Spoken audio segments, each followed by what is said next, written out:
thématique ne va pas s'appliquer ailleurs. En sachant que moi je suis pas pour le payant, Madame le maire, hein, vous l'avez compris, au contraire, plus on aura de gratuité dans la ville, plus on aura de voitures et plus on aura de pollution. Mais Madame le maire, quand on est sorti, je vous donne un exemple très concret, j'étais commerçant 15 ans en centre-ville, je connais bien la thématique du stationnement. Quand on est sorti du confinement, quelle a été la première chose qui a été faite?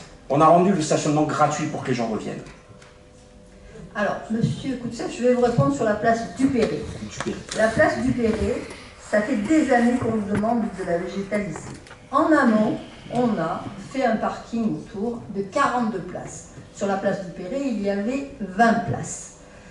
À la demande des commerçants, on a mis, alors sur sa place, on va y rester avec 15 places, c'est ça 13 places, on va laisser 13 places.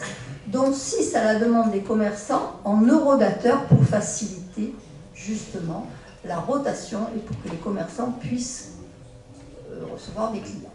Sur les restes, sur les autres, elles seront comme d'habitude du parking pour les résidents. Voilà.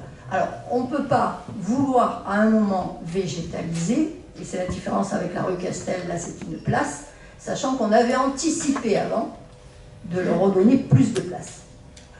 Après, si vous voulez opposer les habitants de Barbès ceux du Morillon, c'est votre choix. Non, mais c'est pas du tout ce que je voulais dire. Et d'ailleurs, bon, ça a été évoqué dans la réunion, les habitants l'ont compris, les places, les 40 places qui ont été faites en amont, je ne vais pas vous dire ce qui a été dit, elles sont déjà remplies depuis plusieurs années, Madame le maire. J'entends.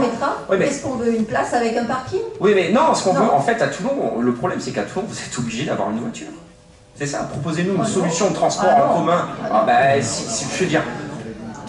Non, allez, on va peut-être arriver au tramway direct ou pas? Non, on attend un peu les programmes municipaux futurs, je pense savoir. Ah, mais on a encore campagne. Là, on est trop tôt. Moi, je ne suis pas encore fait du tout. Non, mais c'est pour ça. On a le temps de parler de ça. Rappelez-vous la fable de La Fontaine, le lièvre et la tortue. Mais complètement. Attendez, on a encore 2 ans et demi.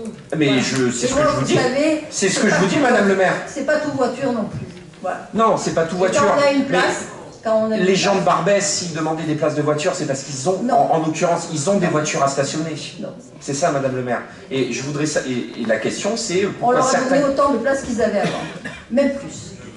Même plus. Écoutez. Voilà. Alors, bien sûr, chacun veut se garer devant chez soi. Non, pas que. Monsieur Deubeda. Oui, merci, Madame le maire. C'est l'urgence qui nous impose d'intervenir sur ce sujet de la place Amiral Dupéré. Que je connais bien puisque j'ai habité là-bas quand j'étais jeune. Les travaux sont bien engagés et malheureusement, une fois encore, la concertation n'a pas été suffisante. C'est sur la question de la concertation que je veux insister aujourd'hui. Alors, monsieur Deubeda, je vais vous répondre. Il y a eu une concertation avec le CIL. Il se trouve qu'il y a eu, comment dire, entre le président, une défaillance entre le président et les membres du CIL. Parce que la concertation, plus que ça, j'ai pas pu la faire. Et on concerte encore. Mais tout ça parce qu'il y a 2 commerçants qui veulent devant chez eux, enfin 2 commerçants, je sais pas. La concertation, eh bien il faut la continuer, Madame le maire. C'est la solution, c'est la solution. Mais je fais ça. C'est la solution. Et ils ont des propositions. Effectivement, nous, à Toulon en commun, on n'est pas pour le tout voiture, donc on n'est pas pour le tout parking. Seulement, dans ce quartier, il se trouve qu'il y a eu une série de circonstances, notamment une densification. On n'est pas contre la densification en soi, mais quand il y a densification, il faut anticiper les problèmes, et notamment les problèmes de parking. Et le problème, Madame le maire, c'est aussi qu'il y a effectivement les commerçants qui ont certains intérêts, mais il y a aussi les riverains qui habitent là et qui, quand ils reviennent le soir et qu'ils ne trouvent pas de place pour se garer, ça pose un grand nombre de problèmes. Donc, si on enlève des places de parking, dans ce cas précis, il y a problème. Et en plus, ils ont des propositions que je me rappelle avoir défendues il y a très très longtemps, parce que j'ai habité, sur la végétalisation. Merci de le faire, mais il faut le faire peut-être avec plus de concertation et plus de mesures sur trouver un équilibre entre la végétalisation et les places de parking, et notamment l'utilisation, par exemple, du jardin de la salle Victoria, ou la végétalisation du Béal, qui pourrait être une prolongation de la coulée verte. Le Béal, c'est presque un patrimoine toulonnais, donc il faudrait l'utiliser. Donc, Moi, je pense qu'il faut continuer la concertation, Madame le maire. Il faut continuer à voir tout le monde, parce qu'effectivement, il y a un problème entre le CIL et d'autres riverains. Vous avez raison, on est au courant de ça. Mais il y a donc des solutions à trouver et les riverains ont des propositions à vous faire. On les a écoutés, quand on a anticipé, on leur a créé 42 places avant d'en enlever. Il y en avait 20, on en a 13, on en a enlevé 7. Oui, mais donc je pense qu'à un moment, si vous voulez, la concertation, à un moment, il faut la finir. Parce que sinon, on va passer des années à conserver. Monsieur le député me fait remarquer que ça fait 10 ans qu'on concerte avec eux. Voilà. Donc, à un moment, il faut les finir. Les travaux sont engagés, ils seront finis à la fin de l'année. Merci beaucoup. Oui, je vous remercie. Sur le sujet, c'est vrai que c'était un vieux débat qui a été ouvert depuis longtemps. 10 ans, oui. C'est vrai que la question, en revanche, mais qui est à se poser sur la finesse de cela, on a un réseau de CIL très performant avec des présidents de CIL, des conseils d'administration, des membres qui sont très dynamiques. Il peut y avoir, mais vous l'avez souligné, hein, des cas marginaux où il y a des difficultés et où du coup les habitants du quartier sont parfois moins bien représentés par le CIL du fait de... Voilà, cette concertation, elle a eu lieu, c'est vrai, là, avec la population, là, pendant 2 mois.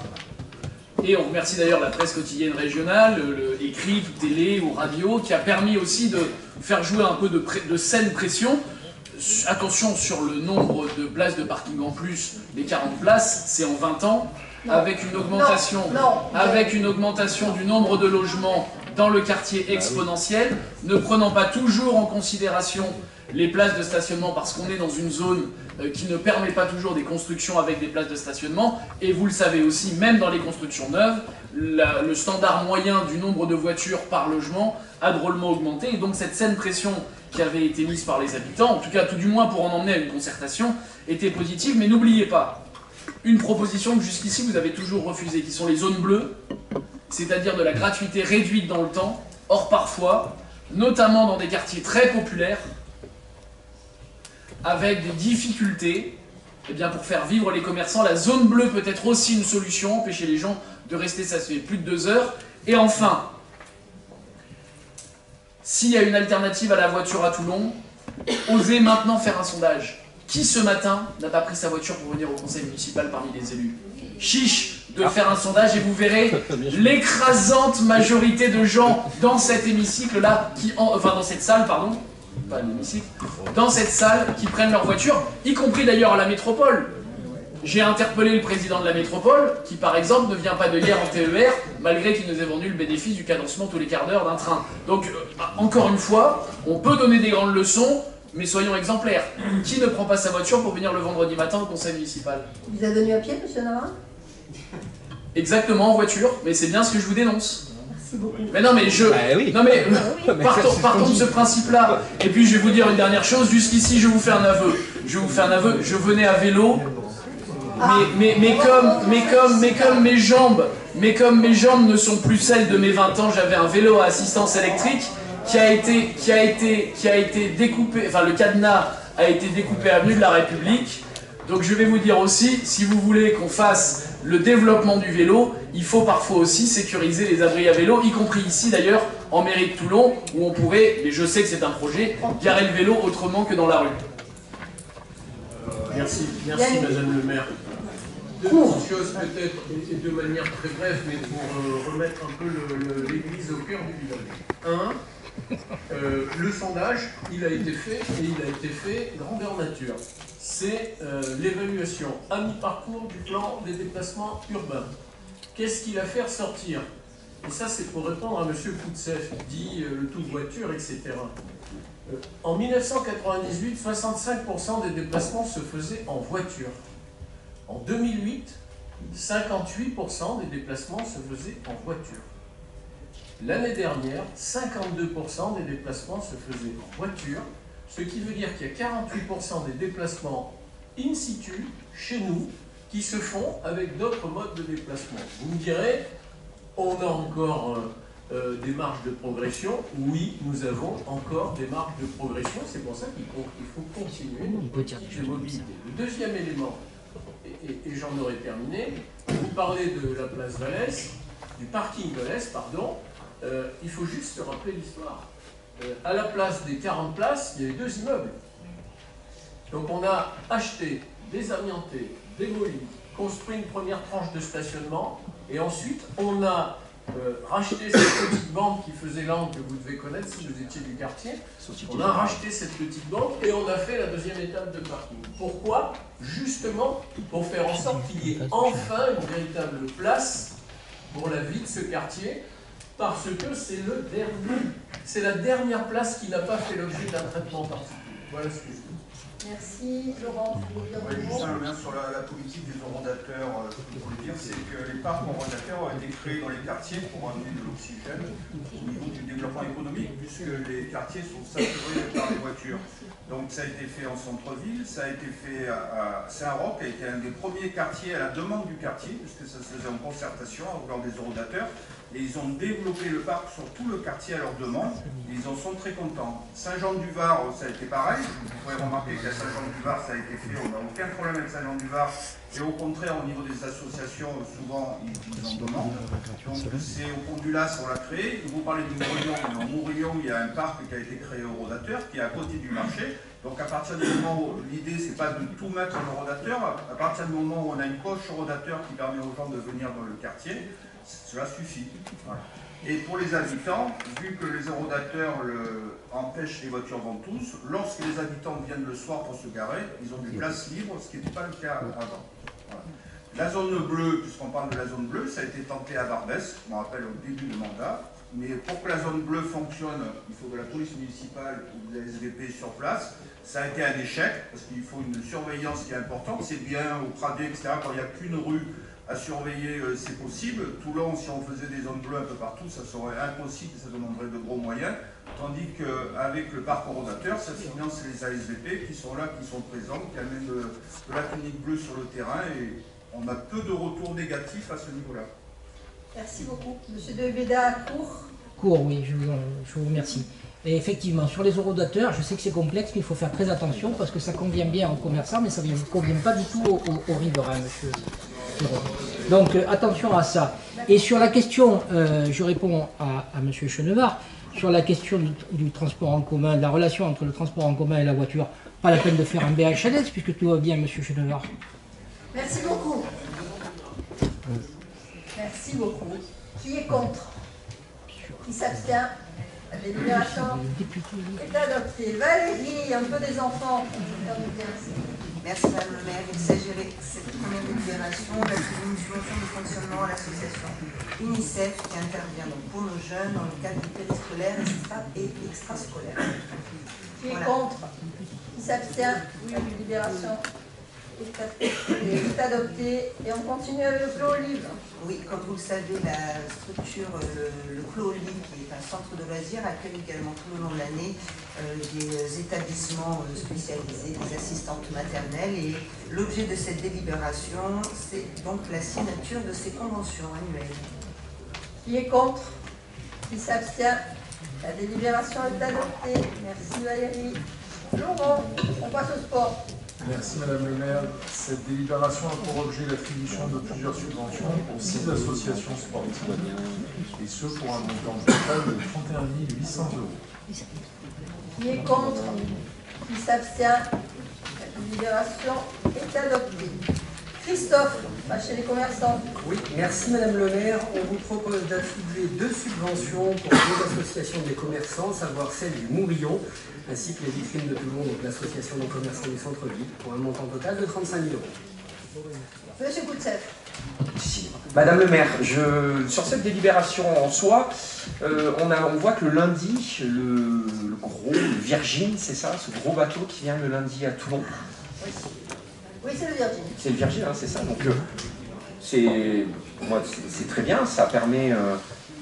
Tous les 15 jours. Tous les 15 jours. Alors on se demandait la fréquence, donc tous les 15 jours. Donc il sera là lundi prochain. D'accord. Donc c'est une très bonne chose parce que ça amène effectivement des touristes à Toulon qui peuvent se balader en ville, qui peuvent découvrir des choses. Le problème c'est que le lundi tout est fermé, y compris les halles municipales. Et je trouve très dommage que les halles ratent ce rendez-vous avec peut-être une nouvelle clientèle de croisiéristes Et au travers des subventions à ces associations, alors c'est des subventions d'associations de commerçants, ce ne sont pas les commerçants eux-mêmes, hein, j'entends bien, je l'entends bien. Moi-même quand j'étais commerçant, je me battais pour que les gens ouvrent le lundi. Je sais que c'est très compliqué de faire ouvrir les commerces le lundi. Mais est-ce qu'on ne pourrait pas réfléchir peut-être à quelque chose d'un peu plus fléché pour indiquer aux commerçants le nombre, quand est-ce que les bateaux sont là, éventuellement, pour peut-être les éveiller et faire en sorte qu'ils puissent tenter l'expérience d'ouvrir un lundi pour essayer de voir est-ce que cette clientèle peut être une nouvelle clientèle. Merci Madame le maire. Alors, à une époque, la Chambre de commerce sortait en début d'année un document qui était distribué à l'ensemble des commerçants, qui indiquait d'une part les dates des escales des croisiéristes et, détail amusant, qui faisait apparaître dans une colonne le pouvoir d'achat potentiel sur chaque bateau. En d'autres termes, les commerçants étaient informés des dates d'arrivée de ces navires, à eux après d'en tirer les conséquences. Alors, je ne sais pas ce qu'il en est encore aujourd'hui, mais je sais que ça existe toujours par le dispositif Cruise Friendly.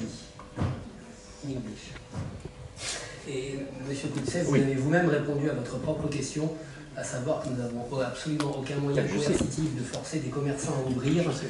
Bien souvent, ces derniers, quand on met en avant la nécessité, et je vous rejoins sur le fait que le lundi est un jour très dynamique en termes de fréquentation, ils se réfugient assez souvent derrière des problématiques de personnel, à savoir que beaucoup de commerçants du centre-ville sont de petits commerces, avec des personnes qui travaillent en famille, voire seules, et il leur faut bien 1 voire 2 jours de fermeture dans la semaine, et le lundi est généralement le jour de fermeture, même si effectivement il y a beaucoup de monde en centre-ville. Et pour info, nous sommes quand même très mesurés sur la présence de ces paquebots en centre, en répétition, dans la ville. Voilà, c'est contradictoire. Non, mais je veux dire, parce qu'il vient de se rajouter les autres, je veux dire, commercialement, d'un point de vue commercial, pour les commerçants de Toulon, ça peut être un apport, mais il y a un revers de médaille aussi. 4 € par jour. Voilà. C'est la moyenne des dépenses des croisiéristes. 4 € par jour.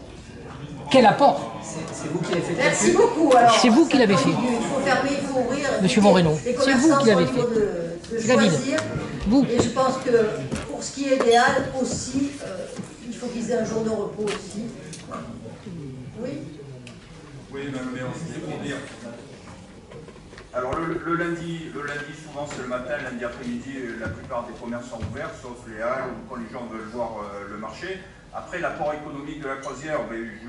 Buda, allez voir les commerçants, vous verrez certains commerçants, si c'est 4 € par jour qu'ils encaissent. Et puis, j'ai vu un peu la manifestation contre les croisières, et je connais pas mal de personnes qui y étaient, et vous pourriez leur demander si eux, ils ne font pas des croisières toute l'année pendant les vacances. Ça serait intéressant de le savoir. Merci beaucoup. On va arrêter les croisiéristes. Qui est contre? Qui s'abstient? La délibération est adoptée. Est-ce qu'on fait un sondage qui partit en croisière? Non, on va peut-être pas. Christophe, on va continuer. Oui, merci. Nous proposons de fixer 3 taux de promotion pour les avancements de grade au titre de l'année 2023. Délibération habituelle. Qui est contre? Qui s'abstient? La délibération est adoptée. Éric. Oui, merci Madame le maire, mes chers collègues. L'objet de cette délibération est une demande d'autorisation d'urbanisme concernant la maison des adolescents et notamment le changement de menuiserie pour améliorer le confort thermique des utilisateurs. Qui est contre? Qui s'abstient? La délibération est adoptée. Monsieur Navarra. Juste pardonnez-moi, mais pour la clarté de nos votes, il y a une nouvelle manière d'appeler les votes aujourd'hui qui est contre, oui, des fois on change un peu. Qui s'abstient, et donc on n'en appelle pas les pour. Je me pose juste une question juridique. Vous savez que dans les débats d'orientation budgétaire, on avait la tradition de dire qu'il prend acte, comme personne ne levait la main. La jurisprudence a déterminé qu'il n'y avait pas de manifestation de vote et donc on ne pouvait pas acter qu'il y avait eu, et donc il est bon d'ailleurs quand on prend acte d'appeler qui prend acte, on lève tous la main pour dire qu'on prend acte et on en est là. Simplement, je pense que pour la clarté de nos délibérations, l'appel aussi au vote pour Rassurez-vous, si ça peut vous faire plaisir. Non mais je pense. Je ne sais pas s'il y avait une loi pour dire. Je crains simplement que si jamais les votes ne se manifestent, y compris de prime abord les votes pour, je crains que ça puisse ouvrir la possibilité de dire qu'il n'y a pas eu de manifestation de vote en séance. Simplement, voilà, c'est une remarque de pure forme. Si ça peut vous faire plaisir. Ça me fait pas plaisir, je pense que la règle est un peu... Vous nous faites remplir un document, on sait très bien ce qui est voté, ce qui n'est pas voté, c'est très bien fait ça. Merci d'avoir pris en compte cette demande. Alors, le conseil étant terminé, les prochains conseils, je vous donne les dates, auront lieu le 24 novembre et le 22 décembre. Je m'en excuse si les prochains conseils, pas dans les vacances d'hiver, certains. Je vais à les prochains conseils pour faire en sorte que ça soit pas dans les vacances d'hiver. Je vous remercie, je vous souhaite une bonne journée. Tout ça pour 1 heure, quoi.